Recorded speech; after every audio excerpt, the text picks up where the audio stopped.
Okay, so an awesome move back from my CrossFit days are overhead squats. I love overhead squats. I love the body position that they put you in.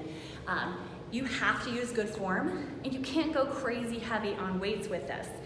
So I'm gonna do these with a barbell, and to start, walk up to the bar, pop under it. I like to start in a front rack position. Feet are gonna be shoulder width apart, and from here, go ahead and scoot your hands out just a little bit wider than shoulder width. Pop that up and overhead. Now I'm not locking my elbows out. I'm keeping everything strong and my shoulders really activated throughout the movement. So this is the first place to start.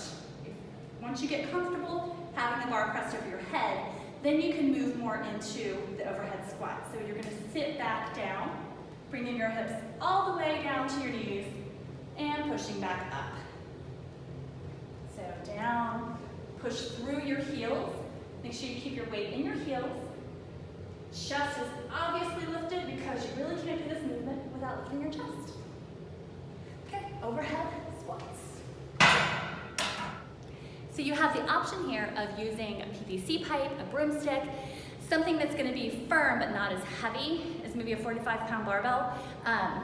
You can add weight to this over time, but like I said, this is one that form is everything. So don't go up in weight until you're really comfortable with your form. Start with the broomstick, start with PVC pipe, keep your hands out a little bit wider than shoulder width, and you'll be able to get this movement before you know it.